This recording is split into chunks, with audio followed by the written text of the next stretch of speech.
Halo, kita berjumpa di kanal Sekolah Farmasi ITB. Kali ini kita bertemu dalam program baru PharmaShare dari Farmasi ITB untuk masyarakat untuk Indonesia. Dalam masa pandemik ini, berbagai upaya dilakukan untuk mempercepat tuntasnya penanggulangan wabah. Hal ini juga diiringi oleh semakin masifnya informasi yang beredar di masyarakat. Kali ini kita kedatangan seorang narasumber, Ibu Neng Fiseri, yang merupakan staf dari kelompok keilmuan farmakologi dan farmasi klinik Sekolah Farmasi ITB. Sekarang kita akan bincang-bincang singkat dengan Bu Neng mengenai COVID dan beberapa informasi yang sempat beredar. Sebelum masuk ke pertanyaan utamanya, kita tanya lebih jauh dulu, apa sih itu COVID dan apa gejala-gejala yang bisa muncul baik dari penyakit yang paling ringan ataupun gejala yang paling berat.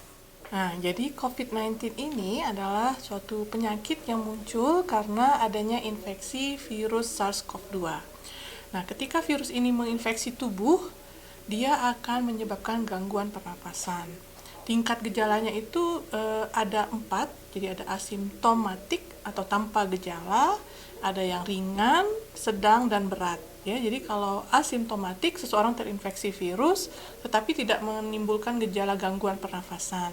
Tapi kalau dia termasuk tahap ringan, itu adalah menimbulkan gejala gangguan pernafasan, namun tidak ada kerusakan pada paru-parunya dari hasil X-ray-nya. Sedangkan gejala ringan, sedang ataupun hingga parah itu sudah mulai menunjukkan kerusakan pada paru-parunya. Informasi yang sempat beredar luas di masyarakat dalam penanganan COVID ini adalah penggunaan dexamethasone.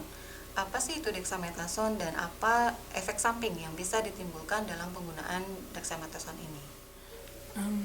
Dexamethasone itu adalah obat golongan kortikosteroid.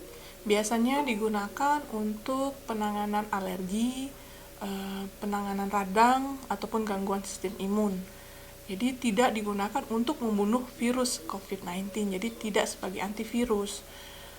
Nah, obat kortikosteroid ini, yang dexamethasone ini digunakan, tujuannya dalam penanganan COVID-19 ini adalah untuk meredakan reaksi hiperinflamasi yang terjadi karena virus tersebut. Sebetulnya kan penggunaan dexamethasone ini berdasarkan suatu hasil studi yang memang pernah dilakukan dalam penanganan COVID. Sebetulnya gimana hasil studi yang diperoleh?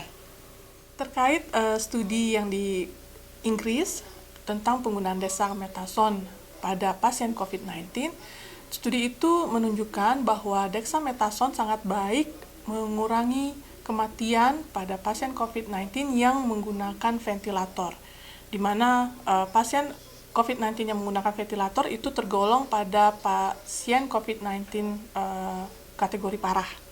Ya, jadi kematian dapat direduksi hingga sepertiganya. Sedangkan untuk pasien COVID-19 dengan kategori ringan, dexamethasone ini tidak memiliki efek sama sekali. Sehingga dengan demikian penggunaan dexamethasone disarankan digunakan untuk pasien COVID-19 dengan kategori berat. Sebagai pertanyaan terakhir, bagaimana sih penggunaan dexamethasone ini untuk pasien-pasien yang memiliki penyakit penyerta atau kita mengenalnya dengan istilah komorbid seperti pasien yang memiliki penyakit diabetes, tekanan darah tinggi atau penyakit kardiovaskular yang lainnya? Nah, di masyarakat memang muncul isu bagaimana penggunaan dexamethasone ini pada pasien COVID-19 dengan komorbid atau penyakit penyerta diabetes seperti yang ditanyakan tadi. Karena efek samping dari dexamethasone ini juga mampu meningkatkan kadar gula darah. Perlu diperhatikan dari studi klinik yang dilaporkan di Inggris tersebut tidak ada pembahasan terkait pasien penyerta diabetes ataupun hipertensi, sehingga kita tidak bisa menyimpulkan apakah memiliki benefit yang cukup baik pada pasien COVID-19 dengan komorbid diabetes atau hipertensi.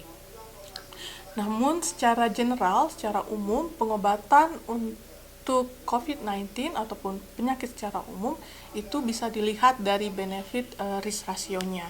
Jika benefitnya lebih tinggi, maka obat itu lebih baik digunakan untuk penanganan penyakit tersebut. Demikian sesi Farmashare kali ini, semoga bisa memberikan informasi yang bermanfaat untuk masyarakat. Untuk masyarakat semua, jangan lupa cermat dalam menerima informasi tentang obat dan tepat dalam penggunaan obat. Sampai berjumpa di program Farmashare edisi selanjutnya.